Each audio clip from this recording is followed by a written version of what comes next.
Hi hello வணக்கம். எல்லோரும் எப்படி இருக்கீங்க? எல்லோரும் நல்லாயிருக்கும்னு கடவுளை பிரார்த்தனை பண்ணிப்போம். இன்றைக்கி ஃப்ரிட்ஜில் இருக்கிற கொஞ்சம் காய்கள் எல்லாத்தையும் எடுத்து வச்சு ஒரு கலவை சாதமாக பண்ண போகிறோம். அது எப்படி பண்ணலான்னு பார்க்கலாம் வாங்க. அதுக்கு ஒரு பேனை அடுப்பில் வச்சு கடலை எண்ணெய் கொஞ்சம் ஊற்றிட்டு நெய் ஒரு டீஸ்பூன் அளவுக்கு ஊற்றிட்டு கடுகு போட்டு கடுகு பொரிஞ்ச உடனே கடலைப்பருப்பு போட்டு அது கூடவே 2 டீஸ்பூன் உளுத்தம்பருப்பும் போட்டுட்டு நல்லா பொரியட்டும். பொரிஞ்சதுக்கப்புறம் பெரிய வெங்காயம் ஒன்று கட் பண்ணி வச்சுருக்கேன், அதையும் போட்டு வரமிளகாய் போட்டு கருவேப்பிலையும் போட்டு நல்லா வதக்கி விட்டுக்கணும். அது கூட இஞ்சி பூண்டு பேஸ்ட்டு அதையே 1க்கு 2 தட்டி போட்டிருக்கேன். அது நல்லா வதக்கி விட்டு மஞ்சள் தூள் 1/2 டீஸ்பூன், சாம்பார் தூள் 1/2 டீஸ்பூன், வரமிளகாய் தூள் 1/2 டீஸ்பூன் இது எல்லாமே போட்டுட்டு தக்காளி ஒரு 3 பழம் போட்டிருக்காங்க. 3 பழத்தையும் போட்டு நல்லா வதக்கிட்டு கேரட் பீன்ஸ் இருந்தது அதையும் போட்டிருக்கேன். அது கூடவே பார்த்திங்கன்னா உருளைக்கிழங்கு ஒரு உருளைக்கிழங்கு இருந்தது, அந்த ஒரு உருளைக்கிழங்கு ஒரு குட்டியாக ஒரு பீட்ரூட் இருந்தது அதுவும் போட்டுக்கிட்டேன். காலிஃப்ளவர் இருந்தது அதுவும் கொஞ்சம் போட்டுட்டேன். அதுக்கப்புறம் பார்த்திங்கன்னா முள்ளங்கி சின்ன பீஸாக ஒன்று இருந்தது அதுவும் போட்டிருக்கேன். அதுக்கப்புறம் பார்த்திங்கன்னா வாழைக்காய் கட் பண்ணி போட்டிருக்கேன். அதுக்கப்புறம் முருங்கைக்கீரை இருந்தது அதுவும் உருவி போட்டிருக்கேன். இது எல்லாமே நல்லா போட்டு நல்லா கலக்கி விட்டுக்கலாங்க. போட்டு நல்லா கலக்கி விட்ருங்க. இது நல்லா வதங்கட்டும். ஏன்னா முருங்கைக்கீரை கொஞ்சம் நல்லா வதங்கணும். பாருங்கள், இந்த மாதிரி நல்லா வதக்கி விட்டுக்கலாங்க. அதுக்கப்புறமா சொரக்காய் கொஞ்சம் இருந்தது, அந்த சொரக்காயும் அது கூட போட்டிருக்கேன். நான் பொடியாக கட் பண்ணி அந்த சொரக்காயும் அது கூட போட்டாச்சு.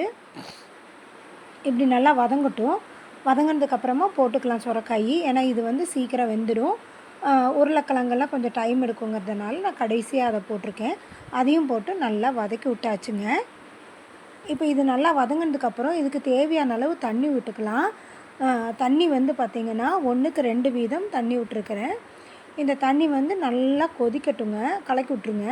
கலக்கி விட்டு எல்லா காய்களுமே இது எல்லா சத்தும் நிறைஞ்ச ஒவ்வொரு காயிலும் ஒரு சத்து இருக்கும். கீரையும் இருக்குது, எல்லா சத்தும் இருக்கிற மாதிரியான ஒரு சமையல். அதுக்கு பார்த்திங்கன்னா துவரப்பருப்பு 1/4 டம்ளர் அளவுக்கு, அதாவது அரிசியினுடைய 1/4 பங்கு அரிசி 1/2 டம்ளர் எடுத்திருக்கேன். 1/2 டம்ளர் அளவுக்கு துவரப்பருப்பு அதை போட்டு ஒரு கொதி வந்துடட்டுங்க. ஒரு கொதி வந்ததுக்கப்புறம் அரிசி கழிஞ்சு அரிசியும் போட்டுட்டேங்க. அரிசி போட்டுட்டு நல்லா கலக்கி விட்டுக்கலாங்க. நல்லா கலக்கி விட்டு பாருங்கள், பருப்பு முதல்லையே கொஞ்சமாக போட்டு ஒரு கலக்கி விட்டுட்டிங்க. 2 கொதி வந்துடுச்சுன்னா பருப்பு நல்லா கொமிஞ்சு வந்துடும். அப்போ பருப்பு உரு தெரியாது. கொஞ்சம் லைட்டாக செலக்காக தான் தெரியும். நல்லாயிருக்கும். இப்போ தேவையான அளவு உப்பு போட்டுக்கோங்க. இது உப்பு போட்டு நல்லா கொதி வரட்டும். இந்த ஸ்டேஜில் உப்பு காரம் பார்த்துக்கோங்க. அது நல்லா கலக்கி விட்டு ஒரு 2 நிமிஷம் கொதி வந்ததுக்கப்புறம் உப்பு காரம் பார்த்து பத்தலைன்னா போட்டுக்கோங்க. டேஸ்ட்டு பார்த்துட்டு குக்கர் விசில் போட்டு மூடிடுங்க. 4 விசில் விட்டு ஆஃப் பண்ணியாச்சு. இப்போ எடுத்து பார்த்தா சூப்பரான ஒரு கலவை சாதங்க. எல்லா சத்தும் நிறைஞ்ச எல்லா காய்கறிகளுடைய கலவை சாதம் நாம் ரெடி பண்ணியாச்சு. இதை டேஸ்ட் பண்ணி பார்க்குறோம். ரொம்ப நல்லா இருந்ததுங்க. இதை நீங்கள் வீட்டில் செஞ்சு பாருங்கள். செஞ்சு பார்த்துட்டு பிடிச்சிருந்தா லைக் பண்ணுங்கள், கமெண்ட் பண்ணுங்கள், ஷேர் பண்ணுங்கள், சப்ஸ்கிரைப் பண்ணுங்கள். பக்கத்தில் இருக்க பெல் பட்டனை கிளிக் பண்ணுங்கள். இந்த வீடியோ பார்த்ததுக்கு நன்றி. வணக்கம்.